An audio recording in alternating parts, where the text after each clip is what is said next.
Hi everyone, Brian from the Test Your Might Brian here.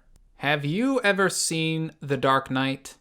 The Dark Knight is a great film. There's no way around that. Not many people would argue with you.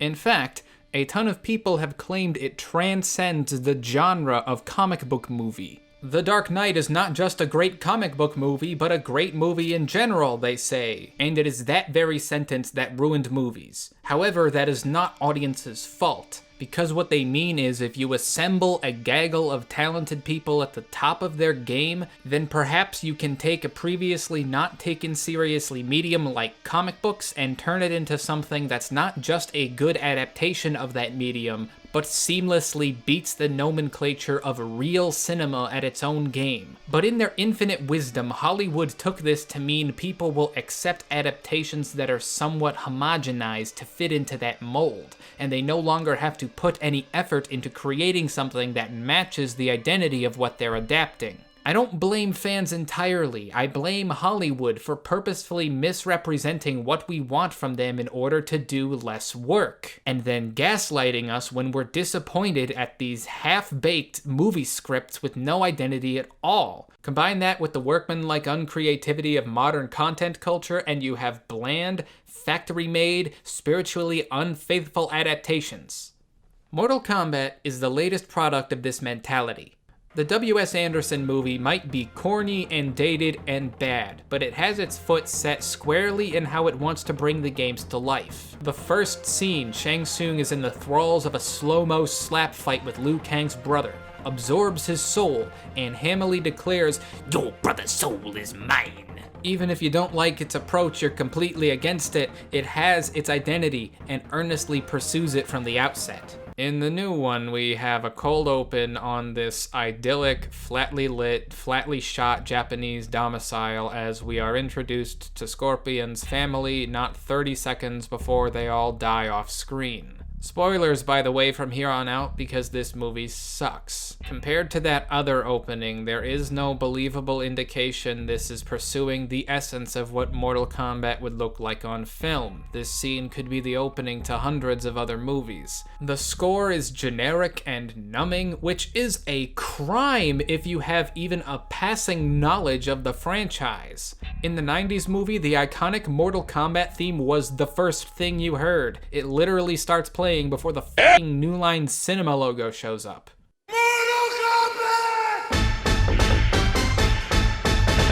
Here, you have to wait till the end credits to hear this remake's vastly dialed in and inferior remix of it, because it's afraid of having the same hog-wild techno energy as its predecessor at the risk of seeming cheesy even though it is literally Mortal Kombat. But that isn't even the worst part. Mortal Kombat has one of the most famous character rosters in video game history. Think of Liu Kang, or Raiden, or Johnny Cage, and how cool it would be for a movie to revolve around one of them. But instead, they invented a new main character for this film. If there ever was a gesture to solidify Hollywood's fear of giving geeky blockbusters a personality, this is it.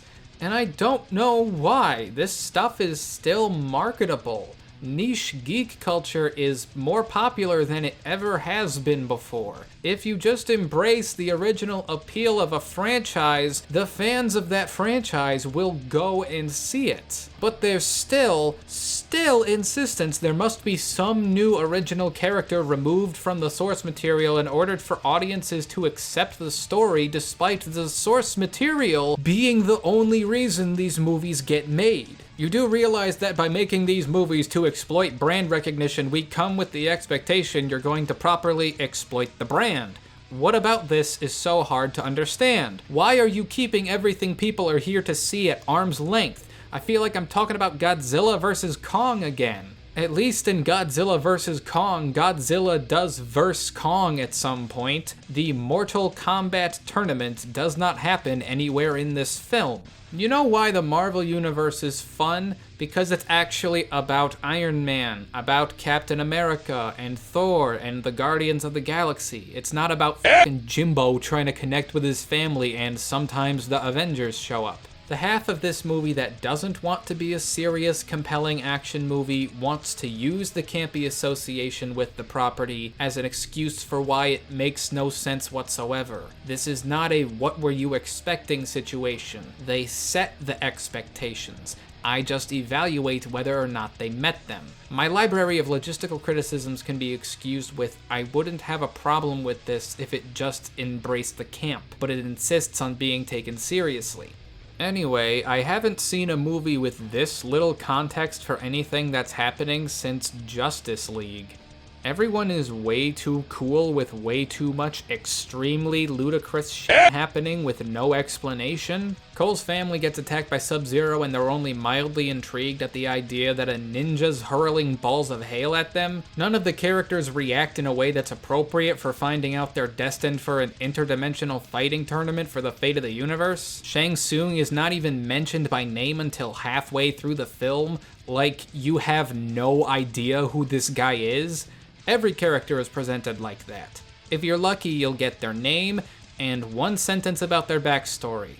Imagine a movie where every character is Katana from Suicide Squad, and that's Mortal Kombat.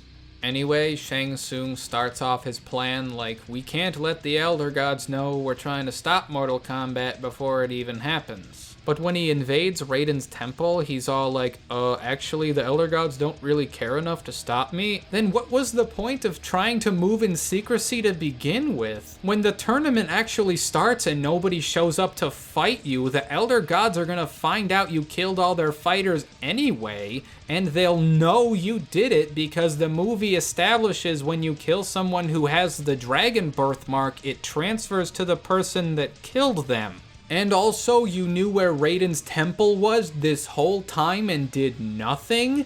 This movie has no rules. Characters know where places and people are despite never attaining that knowledge. Raiden has a pocket dimension only he can access but still trains his fighters in an apparently easy-to-find temple.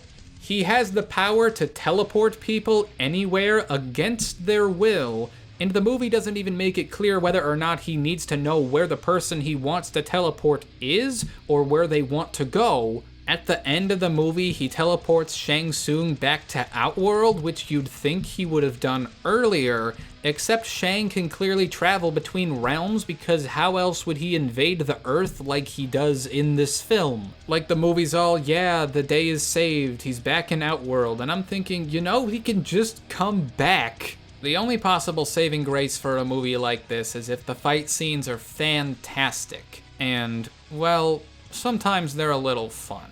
They range from okay to choppy and way too short. If I really want to see good martial arts, I'll put on a Bruce Lee or an IP Man film, and if I want superpower fights, I'll just watch a Marvel movie. Hell, I'd watch Thor: The Dark World over this. Something that this movie really gets wrong that hurts the action is the costume design. Every bad guy is just a gray person wearing over-designed armor. You look at the old one and bam, that's Scorpion, bam, that's Sub-Zero. Every character looked like and did what you'd expect them to. But in the finale of this film, not only does Scorpion and Sub-Zero look like shit, they were sometimes hard to tell apart. The one thing this movie can claim over the original is it's rated R, so the gore from the games is here. So if you think that's all Mortal Kombat is, you might not be bored. Seeing people just... There should have been bodies just falling from the sky. Whenever it rained, it should have been raining bodies and blood. But everything else that could make a spiritually faithful Mortal Kombat adaptation sucks. It actively distanced itself from the charms of its property in service of blandening itself into this visually ugly, poorly plotted, nonsensical mess. This is this decade's Green Lantern. 3 out of 10. Come back and talk to me when you make a Shaq Fu movie. Anyway, did you like this movie more than me, less than me? Well, if you care to, please tell me. And if you like not only words, but the way I arrange and then say them, please consider helping me out with the algorithm by liking this video and subscribing to me, Brian from the channel Brian. Thank you, and goodbye.